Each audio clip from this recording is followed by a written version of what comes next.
Welcome to episode 3 of My Matters with KJ, and this is my husband.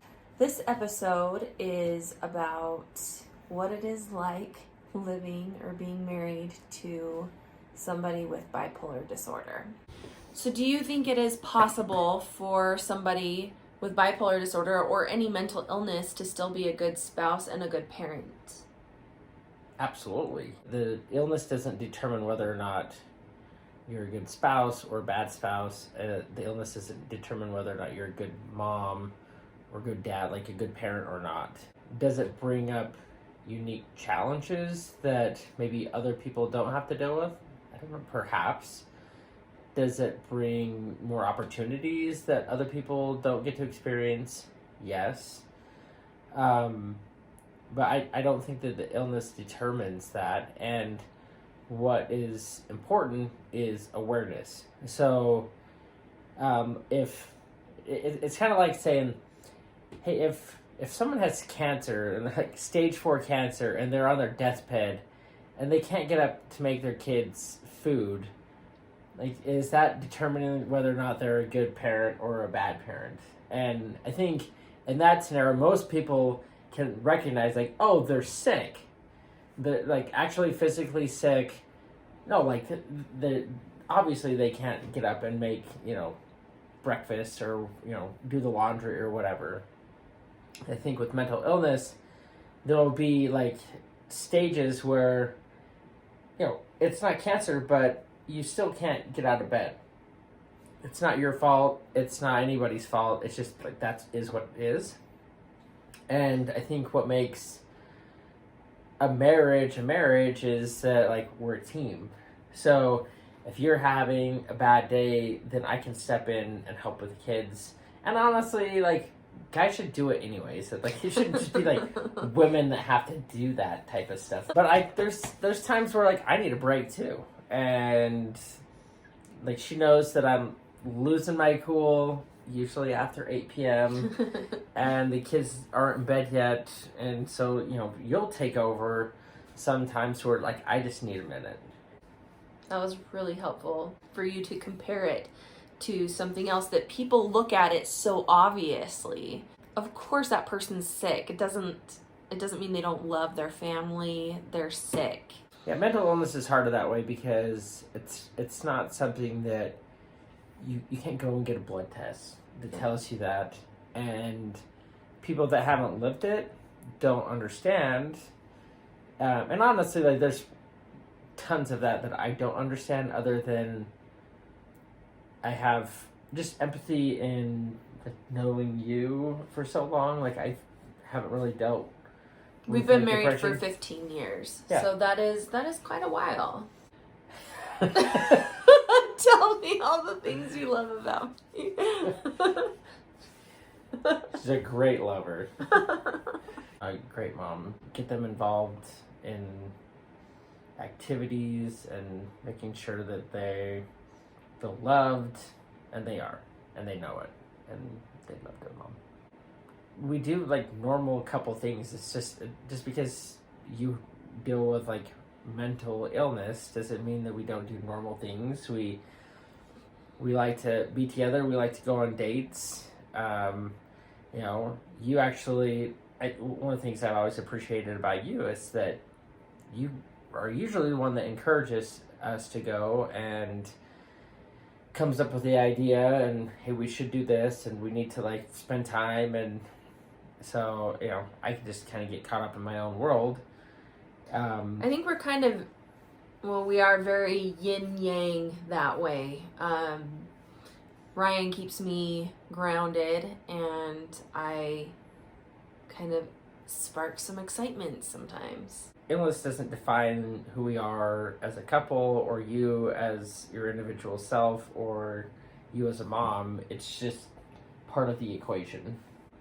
I would say also that whatever hardships you go through, one of the silver linings is it gives you empathy, and it gives you an eye for things that you wouldn't have an eye for otherwise. And one of our children does struggle with some mental health things that I don't think Ryan and I would have been able to pick up on if I hadn't been through kind of similar things. And so we've been able to kind of get early intervention for her, and it's made a difference. Do you think that the hypomanias or the depressions are harder? Depressions for sure. Do you want to go into that at all? Like, why? Someone with bipolar has episodes of like mania where they just get like really involved in a lot of things. I'm someone that I guess is okay like doing things on my own. I'm totally cool just doing my thing. Like, I can be busy and entertained.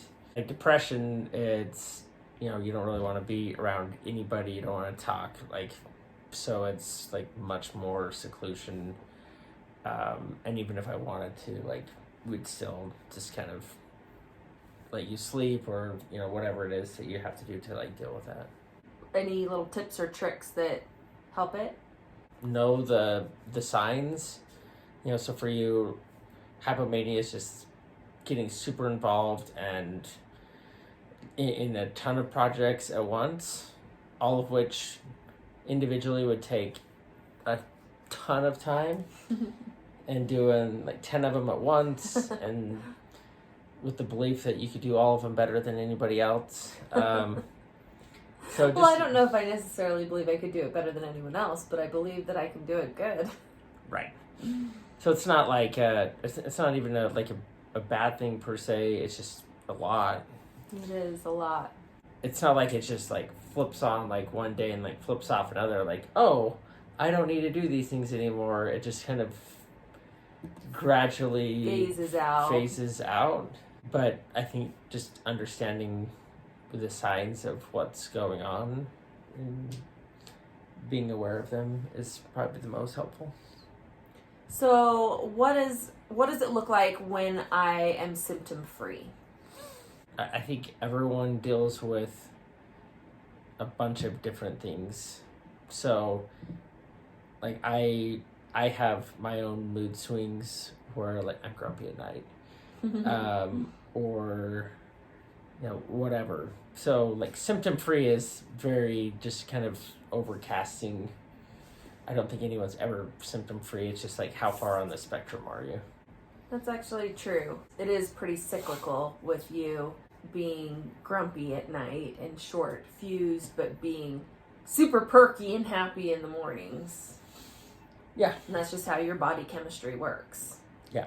So I think one of the main things that we want to get across is help educate and destigmatize mental illness. And we do that by talking about it and realizing that it's actually pretty common and that it's treatable and manageable.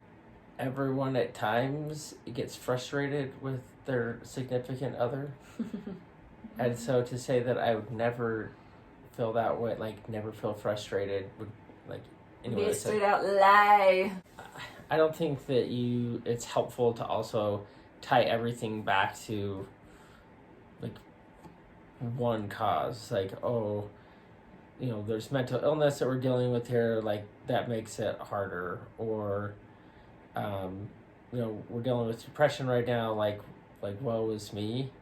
I think sometimes we're just frustrated with the other person, and it doesn't matter if you're dealing with mental health stuff or not. You're two people, and so unless you have like a chameleon that one person's a chameleon and the other one like kind of calls all the shots, which we've seen people like that, old and young. We, for example, have our own opinions. I don't need you to entertain me, and so I'm like totally fine entertaining myself or keeping myself independent. Yeah. But I don't generally think of it in terms of like the illness itself. It's just general frustration. I really like that point, that whether it's mental illness or not, in a marriage it takes work and you have to work at it. And the person who's mentally ill, or I don't even need to quote because it's real. The person who is mentally ill is gonna have frustrations with their spouse, just like they're gonna have frustrations with their spouse, and we all come with our different packages of problems. What do you think is the best way that this has been managed? Laughter, like jokes. Laughter is medicine for the soul. I should say like 3 things. You categorize like coaching and counseling into like one, but if you're too stubborn to get help and work on your relationship, I think that's, even without mental illness, I think that's problematic, personal opinion. But we first went into counseling how many years ago? I don't know, lots of years ago. Mm-hmm. And we've done both. We've done like counseling, we've done like different types of coaching, life coaching. Honestly, like my favorite, like there's this dude, Matt Townsend. Mm-hmm. He's funny. He's really funny. He makes it fun. Workshop. We like just improving our relationship through workshops. Yeah. It's just a fun activity. Learning skills. So I think probably more than anything, we learn skills, but it also shows that we're trying to get better. And I'm a firm believer that you're like either progressing or moving back. Like stagnant is not that you're like basically moving back at that point. Yeah. So that's like probably number 1. Number 2 is medicine. There's a lot of stigma around the medicine, and I think some people, from other people I've talked to, try a medicine and then it didn't work for them, and then like medicine didn't work for me. Like I don't like how it made me feel, and in our relationship, like it's been helpful because I can see signs where maybe she's like slipping in like a stability state, and I can coach her to go take her medicine, and then 30 minutes later she's better, or like at least more stable. And that kind of ties in with the third one, which is just like awareness and time. It's not something that like is just going to go away. And I think some people hope it just goes away and then it's like not a thing anymore, but just accepting that this is part of our life, this is our journey, and this is something that we have to work at every day. If you have coaching where you're like learning new things and you're trying hard, 2, you have the medicine, and then that helps control things and level things out, and 3, you have time and experience. I think those 3 things have helped. So well said. I got a good one. I don't know what the statistics are, but they are high. The divorce rate with somebody who has bipolar disorder is very high, and I think we're both really committed in love and committed to our relationship, because it's not easy. No relationship is easy. And I really liked what you said about complacency. Like, I think both of us are 100% committed to growth and not becoming complacent in our relationships, or as individuals. We always want to be improving. And so, yeah, any last thoughts or last words? I said my deep thoughts by Sir Ryan. Sir Ryan Jensen.